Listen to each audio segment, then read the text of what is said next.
ipapakilala sa inyo ang ating minamahal na punong lungsod ng Maynila, ang pinakamagaling, pinakamasipag at napakapoging Mayor Francisco Isko Moreno Domagoso.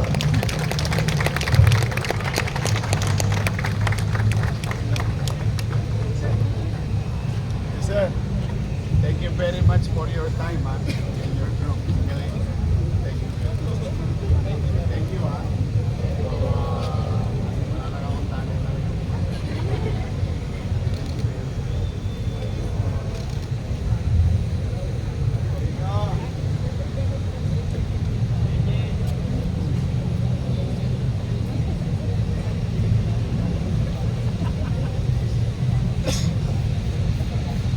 Maraming salamat, Director Leno, at ang ating mga kabataan na naglilingkod sa bayan, sa Youth Bureau. Palakpakan natin sila. Noong hindi po ako napupuyat, ganun po ang boses ko, katulad ng mga taga-Lyceum. Napuyat lang ako. Kaya pagpupuyat, tigilan niya. Makakasira ng singing career niya. Kaya po napasayaw na lang ako dying inside. Hi! Good morning! Isang linggo na naman na ating tatahakin para makapaglingkod sa taong bayan. At malugod kong ipakilala sa inyo ang bago nating District Director ng Manila Police District, General Santiago.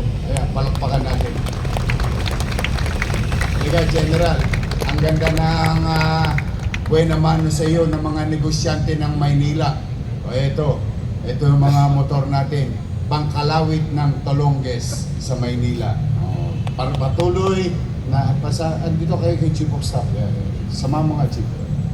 Ayan po si General Santiago. At I'm proud to say and I'm happy for him that the former District Director of Manila Police District is now sent to be a regional director in Region 7 sa bandang Cesar, Cebu yan, malaki yun.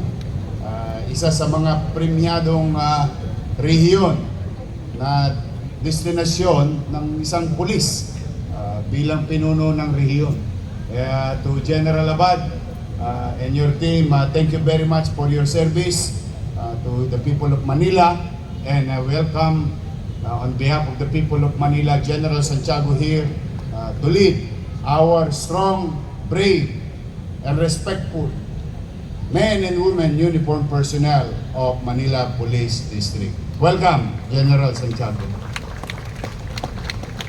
Isang linggo ng paglilingkod, ngunit binabati tayo ng Lunes ng positibo sapagkat wala pong tigil ang pagtulong ng mga negosyante sa lungsod. Kagabi po, no Sabado ng gabi, hapon, I received a text that may tutulong na naman sa atin sa lungsod ng Maynila. I'm just excited to share it to you because kilala natin yung organisasyon na yun. Sila po ay siguro in the coming days, may announce natin. Tutulong muli ang Federation. The FFCCII will help again the City of Manila in the coming days. But today, natutuwa naman po ko, isa sa malalaking taxpayer ng City of Manila, particularly sa Tondo, Maynila. No? Bata pa ako, bodega na po yung lugar na yon. No? Ito po ay sa Velasquez area. Nakaramdam po sila ng mabilis na tulong ng pamahalaan sa kanilang negosyo. At nagkaroon sila ng kapanatagan muli, or what you call certainty in doing business in the City of Manila. At ngayon palalawigin pa nila ang paghahanap buhay sa lungsod, which will provide more jobs for the people of Tondo in that geography or place of business ng mga negosyanteng ito. Sa tuwa po nila, sa sobrang tuwa nila, yun tumulong pa sa Maynila. Nasa harapan ninyo ang 20 units of NMAX from First Tondo Complex Association. Regalo nila sa atin yan. Nausog nalawayan ko. Natutuwa naman ako sapagkat ito'y magagamit. Pasigip ng pasigip ang mundo ng mga Tolongges dito dahil yung motor nila mahinang uri. Yung motor ng pulis, pambardagulan ho itong NMAX. I think marami sa inyo dito nakamotor. Nakaparada ho kayo dyan sa Aroseros talagang very specific yung request kong brand and power of two-wheel vehicle that can be utilized by our men and women, uniformed personnel of Manila Police District. To President Hazel Melon, Vice President Flores Pua, and Mr. Edward Tio, and board members of the association, on behalf of the people of Manila, thank you very much, sir. Palakpakan natin ng First Tondo Complex Association. No Biyernes, si Director Padilla ng Manila Health Department tumanggap din ng donation sa Rotary para sa NICU. Yung anong tawag nyo doon? Ventilator. High-end na 2 machine na ventilator. Thank you very much, Grace. Ito, Mr. Tio, at 10 ng iyong mga kasama, sana sa Mayo mabasa kayo ng ulan. Dumami pa kayo. To Green Cycle Innovation, donated by Green Cycle Innovation Inc., Jose Andres Rueda, CEO, Troy Serapica, COO. Sila po ay nag-donate ng Comprehensive Wastewater Treatment and Environmental Compliance Program of the City of Manila valued at 3 million pesos and offered no cost to the city government. Thank you very much. Ito po ay pilot project na gagawin within 16 days. At natutuwa po tayo. Tayo po ang una nilang sasampulan ng bioremediation wastewater treatment technology sa ating Manila's public market, Paco Market and Dagonoy Market. Thank you very much, Mr. Jose Andres Rueda and Troy Serapica.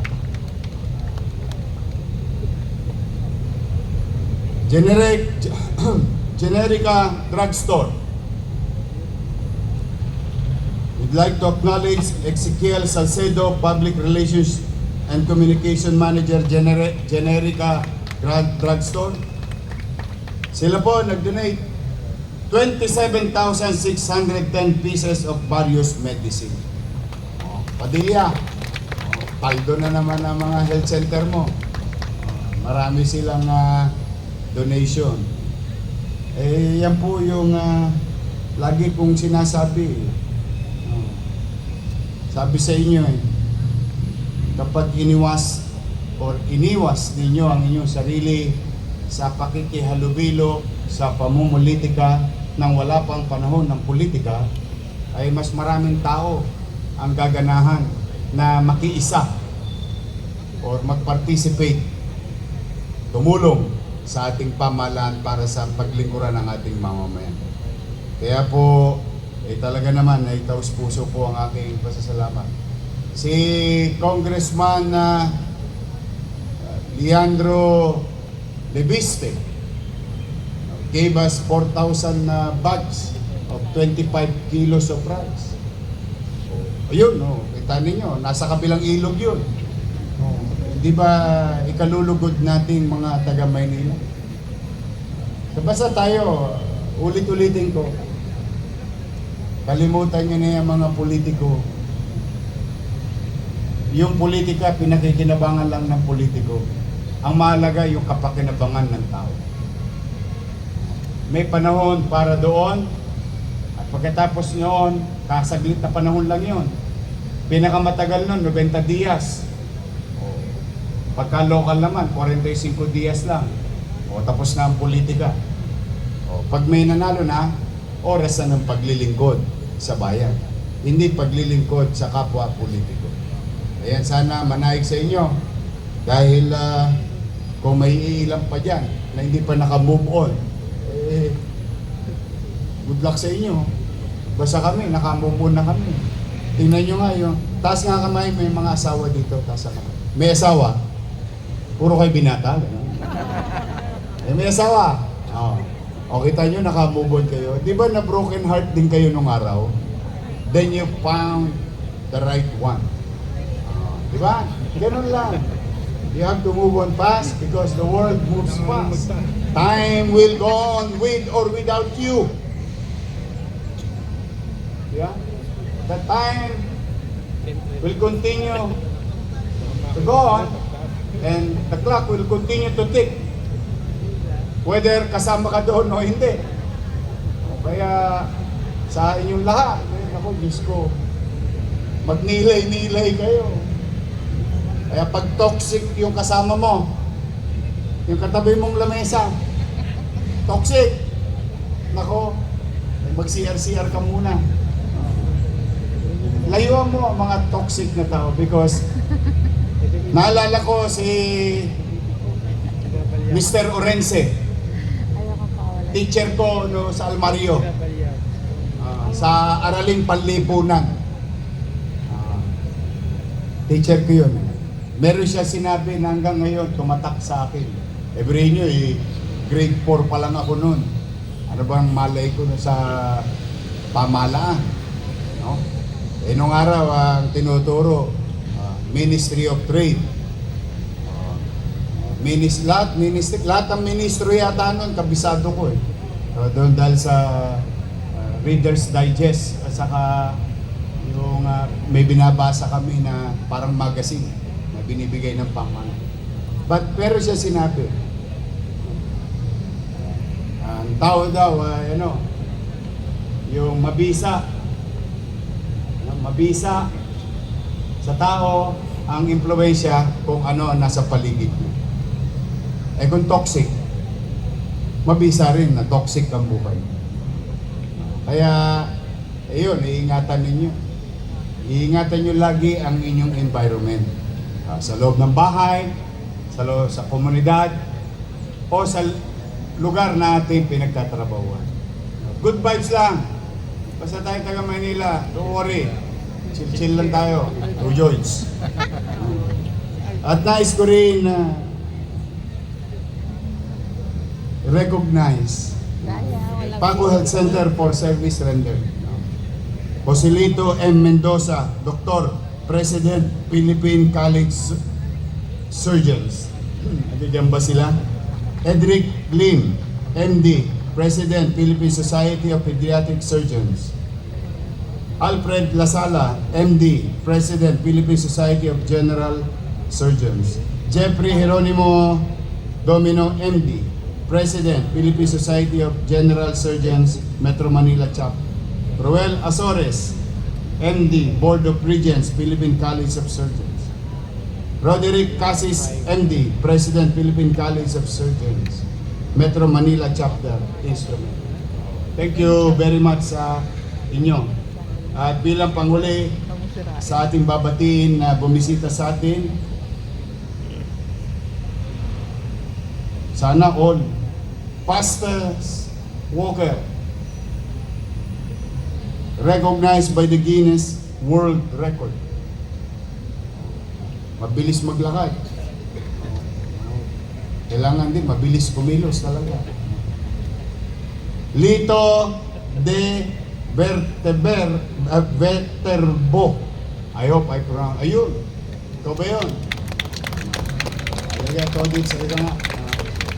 Lito de Verterbo. Book of Record, tama ba? Parang ang bagal mo maglakad.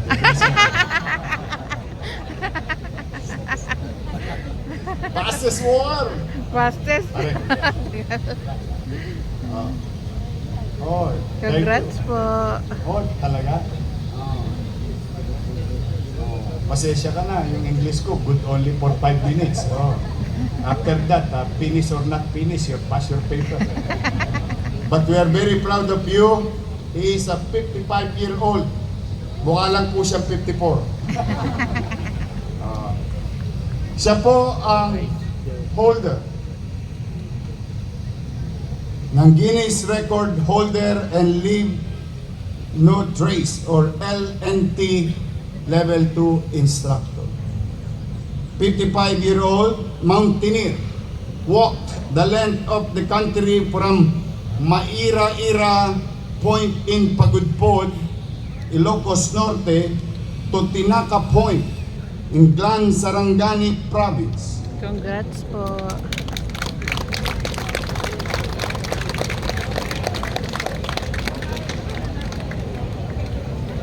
Ang hinamon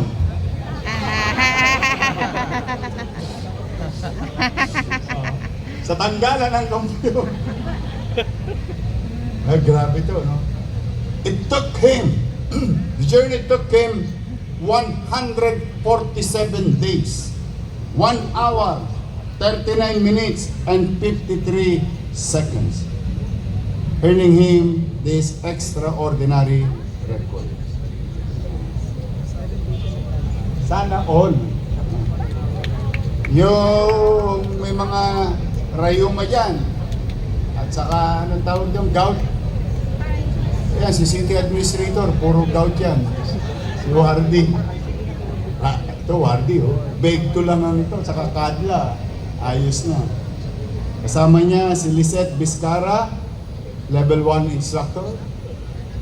Ayan, hi Lisette. Joan Quintos ng Adam University Faculty and LNT level 1. Yun, level 1 instructor. Rain Lay Peruna and Cherry Jean Rosal, former presidents of Mountaineering and Exploration Society of Adamson University. Sumama kayo sa walk. John Michael Clarence Abando, Red Cross Youth President 2025. Ayan, palakpakan natin sila. Si Lito, at 55 years old, can be an inspiration to each and every one of us. Ayan. Ian, Kusial Ian Nieva.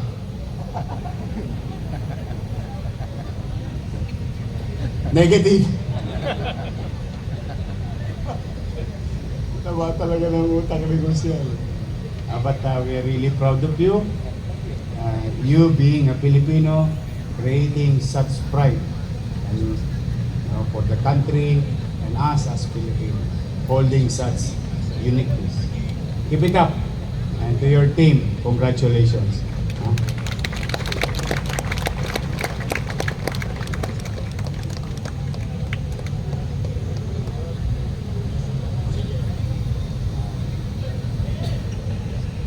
Next time daw, sasama talaga si Ian. Again, today, we will continue to deliver the 10 kilos biyayang bigas para sa Maynila na binigay ng Office of the President Ferdinand Bongbong Marcos. This is 80,000 individuals will benefit from this in the next 6 months. Kaya meron yata napabalita yung binigay ni Leandro Libiste na 25 kilos, ni-repack daw natin na 10 kilo. Tulong din sa mga loko talaga ito, walang magawa sa buhay.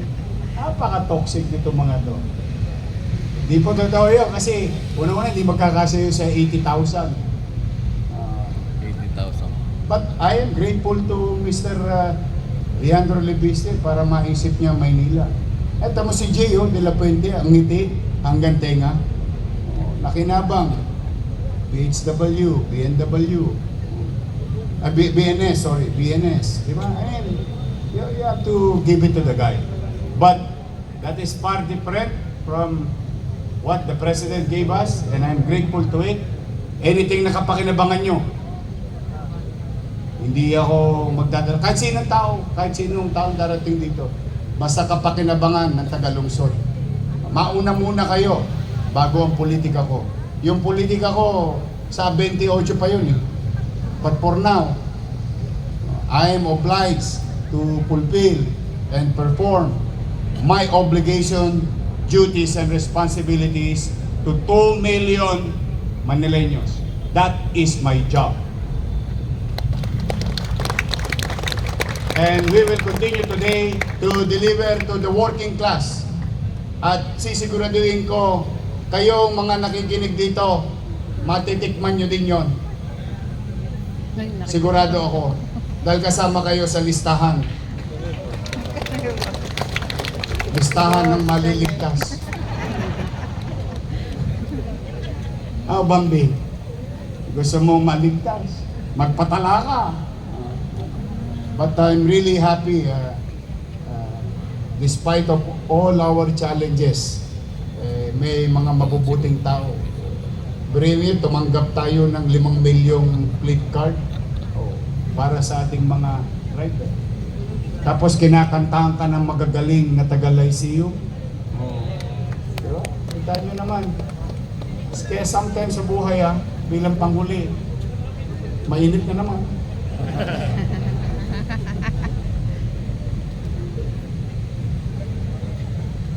With all the problems in your life, in our life, marami tayong hinahanap, marami tayong pinapangarap. Minsan natutupad, minsan hindi. Minsan napopostrate ka na. Gusto niyo yung sumaya? Taas ang kamay ng gusto sumaya. Gusto sumaya? Promise. I'll teach you one trick. A very simple one. And I think you know it already. But sometimes it's good to remind you. Magpasalamat tayo kung ano meron tayo ngayon sa harapan natin.